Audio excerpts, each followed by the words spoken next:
Hi guys, it's your guy Greg Giants here with another Giants video. This time it being my favorite segment of the week in Giants Review, where I get to just give you all the details of what I saw and just other things I might have not mentioned yesterday in the post-game, right after the game reaction.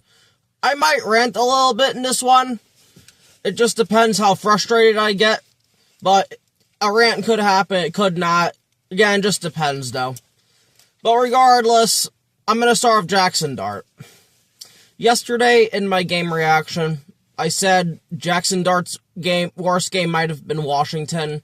And yeah, he missed receivers and stuff too, but I love Jackson Dart, man. But I need to start calling out bullshit when I see bullshit. And that play yesterday was bullshit by Jackson Dart, man. That was not a good game at all. And as much as I want to say that Washington one was the worst, this was by far his worst, man. Now, a lot of it is more Mike Kafka being a pussy-ass bitch, conservative little hoe. But at the end of the day, Jackson Dart needs to play better, man. Over these last few weeks, he has not played well. And a lot of it's going to be, well, the Giants fired Brian Daboll. I'm getting tired of this narrative, man. Did Jackson Dart play better under Brian Daboll? Yeah, he did. But at the end of the day, Mike Kafka was still calling the plays even under Daboll's tenure as the head coach here this year. So it's at the end of the day, Jackson Dart just needs to play better, man. You can't be going, these are the stats, 7 for 13, a 54 completion percentage for 33 passing yards. Yep, that's right. 33 passing yards. 0 touchdowns and 1 interception, which the interception was because Theo Johnson, who I'm going to get to, but you gotta do better, man. I'm sorry. I already anointed him as the franchise quarterback. I think he is that guy, but that performance yesterday was some bullshit for real, man. You gotta do better. Against the Raiders, I expect you to light their defense up, but at the end of the day, a lot of this isn't Dart's fault, but he needs to play better, though. He's not running around. I don't know if this is the coaching staff. But at the end of the day, it's only 2 more weeks of this. And then Jackson Dart will have a brand new coaching staff. And hopefully the most qualified coaching staff. Rather, it's a Clint Kubiak. It's a Mike McCarthy who's good at hiring coordinators. Maybe a Chris Shula, and he could get someone from the Rams offensive staff. So on and so forth. But this was some bullshit. He also was sacked 5 times, and the reason why I bring that up, gonna spoil a little bit, the offensive line, according to PFF and Doug Rush, did not give up a sack, which I think is complete and utter bullshit, because there were guys coming in right in to sack him, but, so they're saying all the sacks are on Dart. I refuse to believe that. That's just me, but, again, like, Dart just wasn't doing a good job yesterday. He needs to play better. I need him to play like what he was doing against the Eagles, the Broncos, the Eagles, the second game, Chargers, so on and so forth. These next 2 games, man. Because a lot of people are starting to lose faith in him, and that's not fair. Like, that's not fair to Jackson Dart. It's really not. A lot went wrong yesterday. 3 of your 5 starting offensive linemen were out. Like, it's hard, man. It is hard as fuck to win that way. And he might be without Andrew Thomas again for this Raiders game. Apparently, the injury report on that was good. Andrew Thomas feels like he can play next week. Personally, he just needs to be shut down. If the Giants are smart and have any sort of brain cell, you need to shut down Andrew Thomas, man. Put Jermaine Illuminor at left tackle, put Bo at right tackle, so on and so forth. You cannot risk Andrew Thomas's getting hurt, because he has a history of getting hurt. We don't need him coming back next week or against the Cowboys and then tearing his shit up to where he's going to be out 6, 7, 8 months now. We can't do that. That's just incompetence. Besides Jackson Dart, Andrew Thomas is the most important player on this team. Period. End of discussion. So, just, moving on to running back Tyrone Tracy. He had 16 carries for 71 yards. I mean, I guess you could consider this like another great game for him, but a lot of Mike Kafka's game plan was just running the ball, so... I mean, so 16, 32, 48. So he was averaging over 4 yards a carry, just below 5, but, you know, I'll take it from Tyrone. He was my X-Factor, so good shit by Tyrone Tracy. Devin Singletary, 11 carries for 47 yards. That's 4.2 yards per carry, so good job, Devin Singletary. You know, it is what it is. It is what it is. Now I want to get to his wide receiver core. As much as I want to blame Dart for not having a good game, this bum-ass wide receiver core, plus Theo, is why he didn't. Wan'Dale Robinson, 3 receptions for 19 yards. I don't care what anybody says to me. I don't want Wan'Dale back next year. I don't, man. Because he has shit like this where he just can't fucking do anything, man. That's not a 2. Wan'Dale's not a 2. He's your slot guy. And at the end of the day, you can't get open on fucking Byron Murphy. Like, come on, man.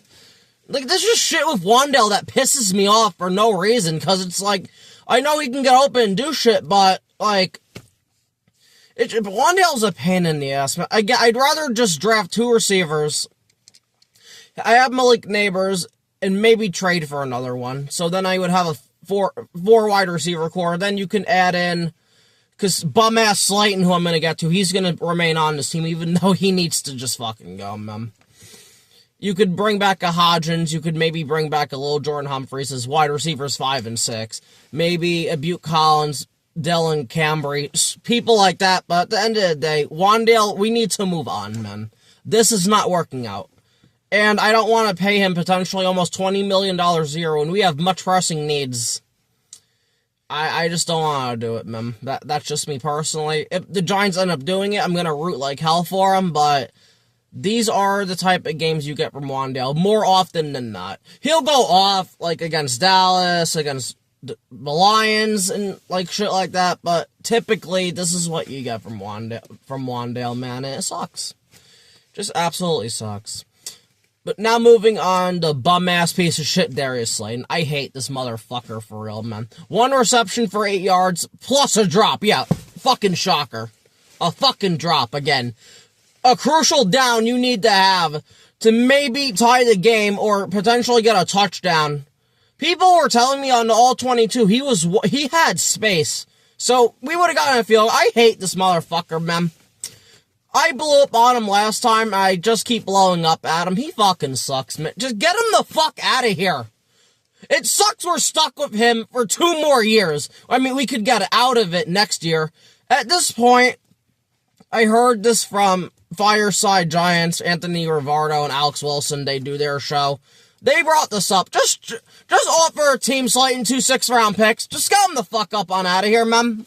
So I give those guys that credit for that, but I'm really sick of Slayton. I would trade a 5th or a 4th to get this motherfucker out of here. Just take the contract and just fuck off. He is awful. He is just awful. I can't with Slayton anymore. Too many crucial fucking drops. And it can't be a bullshit drop like in the first quarter that's like, who cares? No, it's gotta always be the most crucial fucking drops. In a game, you need it. You need it, you throw it to him, it's dropped every single fucking time. I hate Darius Slayton, man. And like when you tweeted before this, when you responded to the Entertainer's tweet, you are a fucking bum, you fucking piece of shit, fucking loser, man. Loser player, just a whole ass loser, man. And then the last person I want to get to here, Theo Johnson. There are times Theo looks like an all-pro Rob Gronkowski type tight end. And then you have games like this. 2 fucking drops, 2 targets, no catches, 2 drops. I can't, man. This is why a lot of people want Theo out of here. And honestly, I can't blame them, man. I am so pro Theo because the potential's there. It's in your fucking face. But potential doesn't mean a damn thing if you keep dropping everything thrown to you. Dart placed a ball perfectly in your fucking hands, and you tipped it up and it got picked. Are you fucking kidding me? For real, Theo. Catch the damn ball, man. I don't give a fuck about anything else this offseason. He needs to practice catching the ball, period. Fuck blocking, fuck all of that. He needs to practice catching the ball, man. Because catching the ball is ultimately how a tight end sees the field. For the majority of snaps. I mean, again, you'll have just your blocking tight ends on run plays and shit. This is a passing league, though. You need to catch the ball, man. It's getting ridiculous at this point that he keeps dropping shit. And some of them keep resulting in picks. Like, dude, catch the fucking ball, man. This is the 49ers game all over again. Catch the ball, man. This is his worst game of his season by far. This is so bad, man. I just don't understand it. I don't know what he's doing. Catch the ball. And I get pissed at Theo because I care with Theo. Because I know he can do it. I've seen him make great catches. Great runs for touchdowns. He has like 5 or 6 on the year, like 600 receiving yards. He has the potential to be a 1,000-yard receiving tight end and can catch 10 touchdowns, man, or more. But then he has bullshit like this. And if you're gonna have bullshit like this, don't let the shit result in a pick. Like, come on, man. Get your shit together, Theo, because I know you're better than this. Unlike bum-ass Darius Slayton, that has no hope and is a fucking loser, you have hope. You are a good player, man. You can become a great one, but right now, man, great players don't drop this many passes. They don't, man. I've never seen Gronkowski, Tony Gonzalez, Antonio Gates, and all the other tight ends you could name, Kelsey, drop the amount of shit you drop. You gotta get it together for real, man. Please. These next 2 games, I don't want to see a drop. I don't give a flying fuck if you catch the ball for 2 targets, 1 yard. Don't drop the ball. Don't drop the fucking ball. Period. End of discussion. Catch the fucking ball, man. Oh, Lord. Moving on to the offensive line, and there's gonna be a lot here today.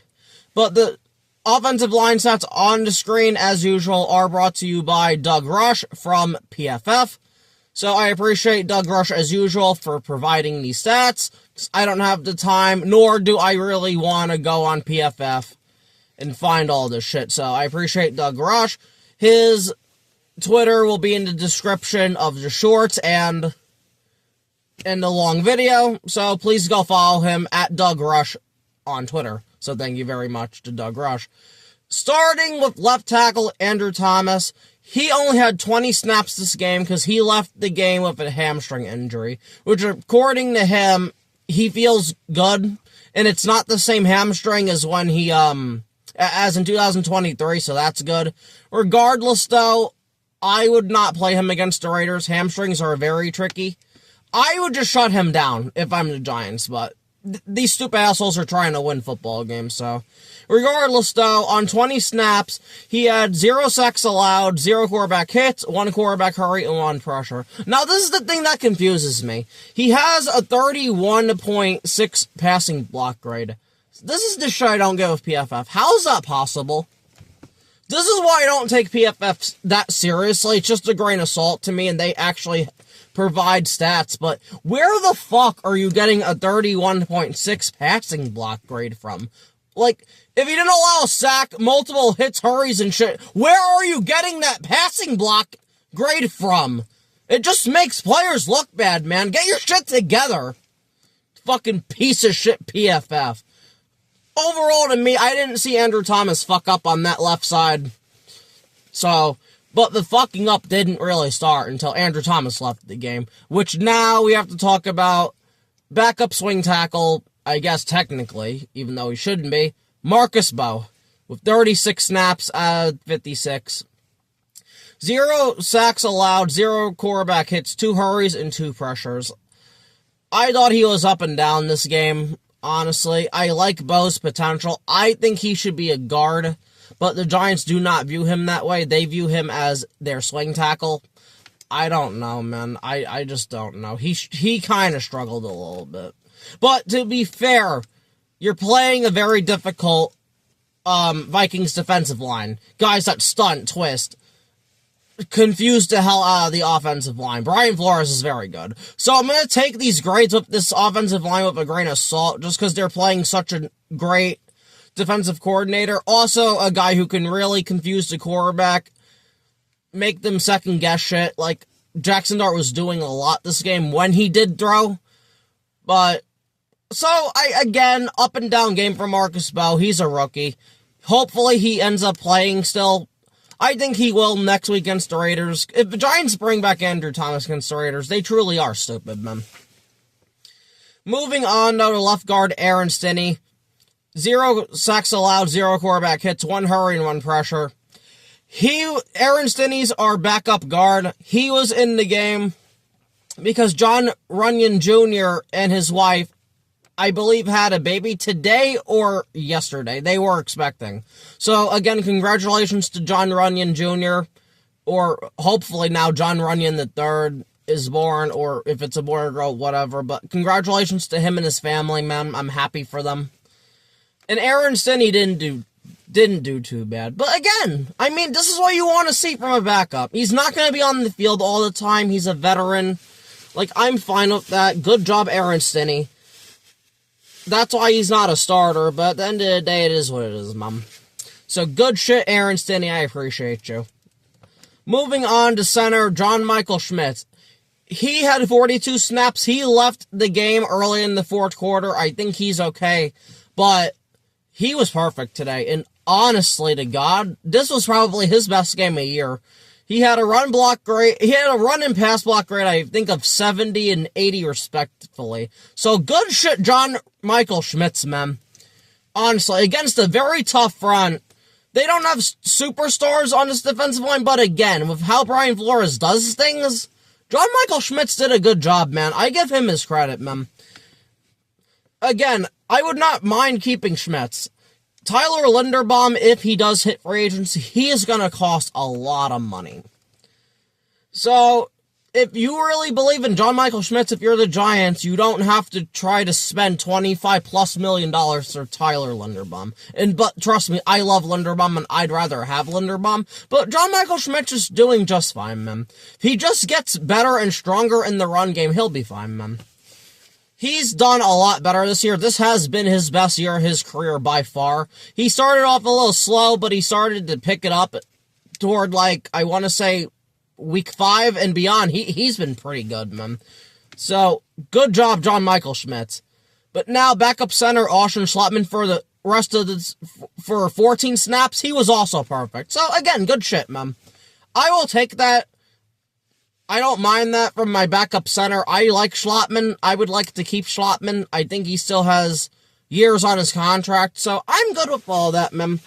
Good job, Austin Schlottman. Right guard, Greg Van Roten. He was perfect today.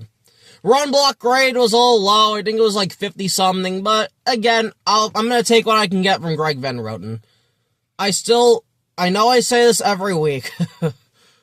He still needs to be replaced. He needs to be a backup on this team next year, period. But, again, I'll take it, man. And if he's a backup and does this, I'm good with that.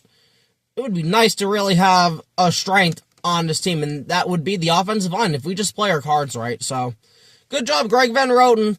And last but not least on the offensive line, Jermaine Illuminor. 0 sacks allowed, 0 quarterback hits, 1 quarterback hurry, and 1 pressure. I thought he played well today. This was definitely the backup game I was looking for from him. He didn't get owned. He didn't get his ass whooped. He played a great game. So I give Illuminor his credit. He was shaky against Washington. He was shaky against the Patriots, but he did well here.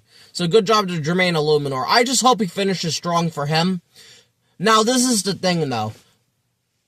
He might have to play left tackle. I don't want to see Marcus Bowe at left tackle right now. 1, because he's never played in college.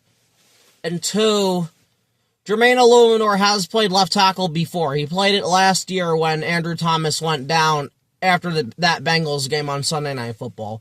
Illuminor might have to go to left tackle. Now, I don't know if he's going to want to do that or not, because he has his pending contract, but if you're Illuminor, I take the chance, man, because you can prove that you could be solid at left tackle, especially against Max Crosby. And then Dallas doesn't really have like a superstar edge rusher, and you play well, you will get $20 million, man. You will get $20 million or more, even for like 2-3 years. So, I mean, if I'm at Illuminor, I'd do it. Put Illuminor at left tackle. John Runyon will come back. He goes to left guard. Hopefully Schmitz is good. He seemed to be fine, so he'll be at center. Roten right guard, and then you put Bo at right tackle. And let's just see what happens, man. It'd be interesting to see what these two do against Max Crosby. So I would love that. I would appreciate that. I just don't know what the Giants are going to do personally, though. But we're just going to have to find out. But now, moving on to the defense. This fucking defense, man. I will say, they played maybe one of their best games of the year, but Addison dropped a touchdown. If he would have caught that, they would have scored 20, not 16. J.J. McCarthy left the game late in the first half because Brian Burns just absolutely crushed his ass, which I'm going to talk about. And Max Brosmer was in the game. But this is where I give them credit. They actually played good run defense today. I give them their credit, man. They actually played well. They didn't lose. I mean, they didn't win. But the defense was not the reason we lost this game. It was the offense. So I give the defense their credit, man. They did their shit. They actually maintained the run. I swear, if Dart and see, I'm split, man. And I'm going back to Dart for a minute. I'm actively rooting for them to lose. If Dart would have played even slightly better, we would have beaten this team. I did not want to see that, man. I don't want Dart to be shit either, but at the end of the day, if we're playing Would You Rather, the Giants lose in one hand, or Jackson Dart has to look like shit while we're doing it. I'm sorry to Dart, but just look like shit, man. I'm not worried about Dart. I'm really not, man. Once we get, like I said, once we get another coaching staff in here that can help him, right? I mentioned it before. He'll be fine, man. It sucks right now, but Drake May looked significantly better this year under a new coaching staff. And so on and so forth, man. So it's just like, Dart can do it, man. Dart's gonna end up being fine, so. But, going back now, the defense was not the reason we lost this game. They had good and bad moments, but they had a lot more good moments than they did bad ones, so. I'm just gonna bring up the positives. Brian Burns, man. Brian Burns is just a fucking animal, man. 2 sacks, 1 forced fumble, and knocked J.J. McCarthy out of the game. That's the shit I like to see, man. Now, I don't like seeing McCarthy leave the game, but he got rocked, man. They stupidly left him unblocked. I don't know if that was a blown assignment by the right tackle, or if the tight end was supposed to chip him, but, man, they just left him. Why? Unblocked, and he just lit up J.J. McCarthy. It was good night at that point, man. So good shit by Brian Burns. He hasn't had a sack his last 3 games, so he's making up for it a little bit. He has now 15 sacks on the year. This man should be a first-team All-Pro. A second-team All-Pro, because they do the AFC as well. It's not, I don't think it's separate. If it is separate, he should be a first-team All-Pro for the NFC. But if it's combined, he should be a second-team All-Pro behind Myles Garrett, man. Brian Burns, this has been his best year of his career. And this is what Joe Schoen was expecting when trading for him. But that's a whole nother can of worms, man. I don't even want to talk about Joe Schoen right now, but... No, but good shit, Brian Burns, man. He just continues to dominate, man. And then his other sack this game, he got McCarthy from behind. McCarthy was moving up. It was like the Abdul Carter sack against the Patriots, I think. Yeah, against the Patriots. I'm taking it, though. I don't give a fuck, man.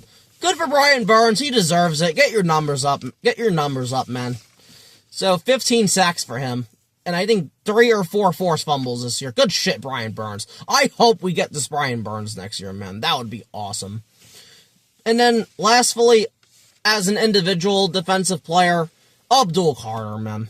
Abdul Carter gets credited again. Another sack. And this was his best sack of the year. He pulled off a great spin move on the backup guard or center and just dominated and got in there, man. That's the shit I want to see for my 3rd overall pick. Good fucking shit.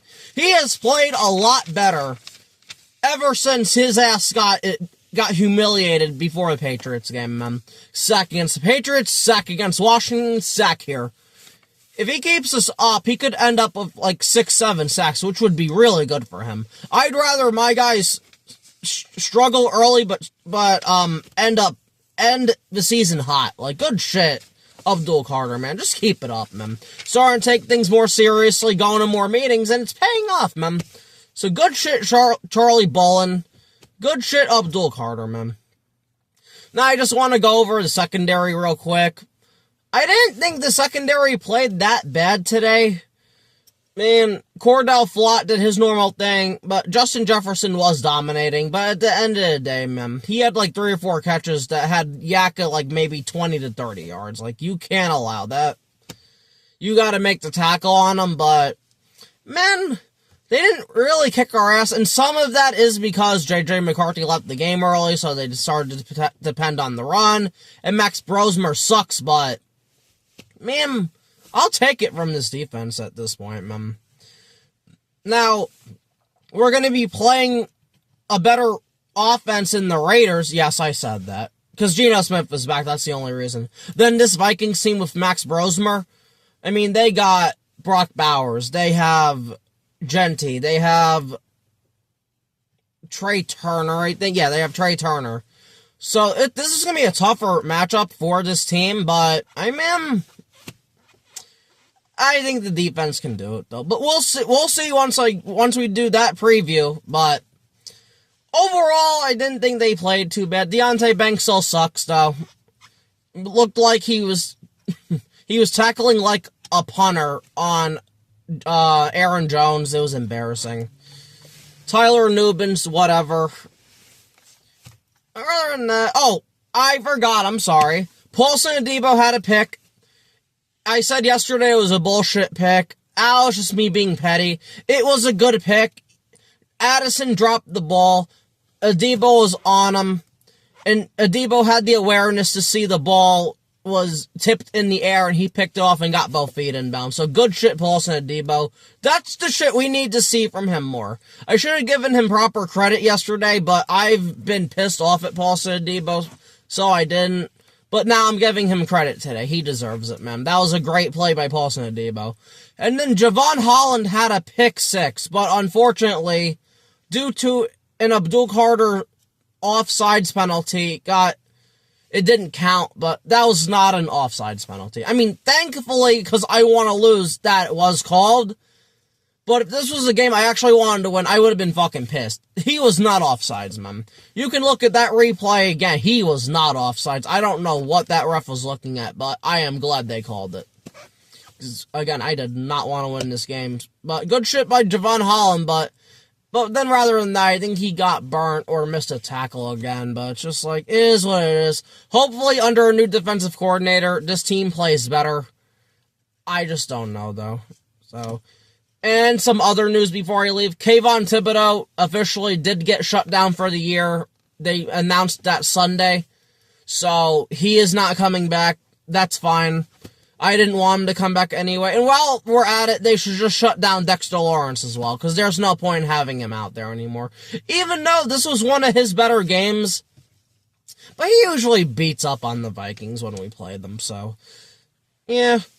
And then, special teams, Ben Sauls, our kicker, went 2 for 2, 2 field goals. They weren't good-looking kicks, but he made them, so who gives a shit. Jamie Gilmore, same, just whatever at this point. But pretty much, though, that's pretty much going to be it for this Giants review video. Thank you all for watching. Please like, share, subscribe, and comment. I'm gonna have 1 or 2 more videos come out of specific topics I want to talk about, because they need to be brought up now. Before the Giants-Raiders matchup on Friday. My preview on Friday. So, that's going to be it. Thank you. Again, all that like, share, subscribe, comment. And thank you for watching, and peace.